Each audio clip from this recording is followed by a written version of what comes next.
آپ نے 8 فروری کو یہ ثابت کر دیا کہ آپ ایک غیرت مند قوم ہے. آپ ایک ایسے خطے کے باسی ہیں جہاں پہ لوگ اپنے اصولوں پہ کمپرومائز نہیں کرتے ہیں. آپ ایک ایسے خطے کے باسی ہیں جو اپنے حق کے لیے ڈٹ کر کھڑے ہو جاتے ہیں، نہ جھکتے ہیں، نہ بکتے ہیں، نہ ڈرتے ہیں. 8 فروری کو جس تعداد میں آپ باہر آئے، حالانکہ مجھے اندازہ ہے کہ کئی جگہوں پہ پولنگ جو ہے وہ 1-1 گھنٹے لیٹ شروع کیے گئے ہیں. بہت سی جگہوں پہ ٹرانسپورٹ جو تھی وہ روک دی گئی تھی اور ٹرانسپورٹ نہیں پہنچ سکی. بہت سی جگہوں پہ ایک رات پہلے ریڈز کی گئے تاکہ لوگوں کو ہراساں کیا جا سکے اور لوگوں کو پریشان کیا گیا. اور آپ نے یہ دیکھا کہ الیکشن والے دن بھی شہر کے اندر ایک گروہ نے جتھوں کی صورت میں پولنگ سٹیشنز کے اوپر حملے کیے. عورتوں کے پولنگ سٹیشنز پہ کئی بے شرم لوگ تھے، یہ عورتوں کے پولنگ سٹیشنز کے اوپر حملے کیے. وہاں ان کے اوپر ڈنڈوں سے جو ہے وہ تشدد کیا. بہت سے لوگوں کی بازو ٹوٹ گئے ہیں. ان کی ایف آئی آرز ہو جائیں گی، کچھ ایف آئی آرز پولیس نے کر دی ہے. کہنے کا یہ مقصد ہے کہ وہ دن آپ پہ بڑا کٹھن تھا، بڑا مشکل تھا، مگر میری غیر موجودگی کے باوجود جس ہمت سے، جس عزم سے، جس ولولے سے، جس جوش سے آپ لڑے اپنے خطے کی عزت کے لیے، اپنے خان کے لیے، اپنے بھائی وقاص اکرم کے لیے، اس وعدے کے لیے جو میں نے اور آپ نے عمران خان سے کیا تھا، وہ قابل دید، قابل تحسین ہے. ایک مثال قائم کر دی آپ لوگوں نے پاکستان میں. جتنی تعداد میں آپ نکلے، اتنی مشکلات کے باوجود، اور جس طرح پولنگ کلوز ہوئے، اتنی بڑی لیڈ جو ہے وہ ایک غیرت مند قوم کے علاوہ اور کسی کے لیے ممکن نہیں ہے. تو سلوٹ ہے آپ کو، سلام ہے.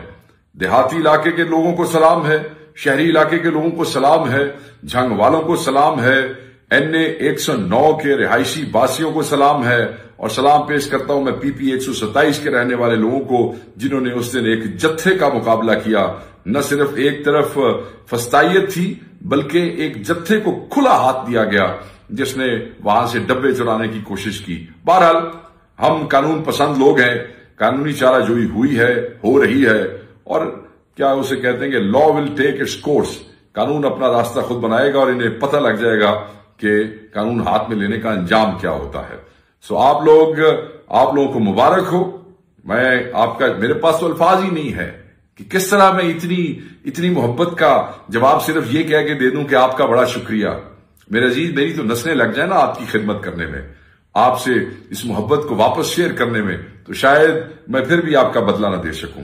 آپ نے وہ محبت کا اظہار کیا ہے. میں تو اپنے رب سے دعا کرتا ہوں کہ اللہ مجھے اس قابل بنا کہ میں اپنے جھنگ والوں کی اس محبت کا بدلہ، اس خلوص کا بدلہ، اس عزم کا بدلہ، میری غیر موجودگی میں اتنی محبت، اتنا عزم میں واپس دے سکوں. اے رب مجھے اس قابل بنا. بس شکریہ، مبارک. اللہ آپ کو خوش رکھے، اللہ آپ کو سلامت رکھے. اور اسی شکریہ اور مبارکباد کے ساتھ میں ایک پیغام بھی دینا چاہتا ہوں جھنگ کی انتظامیہ کو کہ وہی جتھے جنہوں نے الیکشن والے دن آپ کو ڈسٹرب کیا، آپ کے لیے سبکی کا باعث بنے، کیونکہ وہاں جو الیکشن پہ پولنگ ڈے پہ حملے ہوئے وہ میرے لیے سبکی کا باعث نہیں تھے. پریشانی ضرور تھی مگر وہ انتظامیہ کے لیے سبکی تھی کہ رینجرز، پولیس اور آرمی کے ہوتے ہوئے چند مشٹنڈے جو ہیں جن کی کوئی حیثیت و اوقات نہیں ہے، جنہیں ایک ASI ڈیل کر سکتا ہے، وہ لوگ جو ہے جگہ جگہ لوگوں پہ تشدد کرتے پھر رہے تھے. یہ تو آپ کی سبکی تھی، تو آپ کو ایکشن ٹائملی لینا چاہیے تھا. بہرحال FIRs تو ہوئی، ہم دیکھتے ہیں کہ آگے آپ کیا کرتے ہیں. اب میں تھوڑا سا آگے جا کے کہنا چاہتا ہوں کہ اسی سوچ کے حامل جتھے جو ہیں وہ میں کل سے دیکھ رہا ہوں کہ جگہ جگہ پہ کبھی کسی جگہ پہ اکٹھے ہو کے نعرے بازی شروع کر دیتے ہیں، کسی جگہ پہ روڈ بلاک کر دیتے ہیں، لوگوں کو ہراساں کر رہے ہیں. میں انتظامیہ سے کہوں گا کہ ان لوگوں کے ہاتھوں بلیک میل ہونے کی ضرورت نہیں ہے. ان بیچاروں کا، ان جتھوں کا جو حشر ہوا ہے ہر حلقے میں اور کتنے انہوں نے ووٹ لیے ہیں آپ نے گنے نہیں ہیں. یہ تو بیچارے اب مرتا کیا نہ کرتا، اب یہ تماشے کر رہے ہیں اپنے سروائیول کے لیے.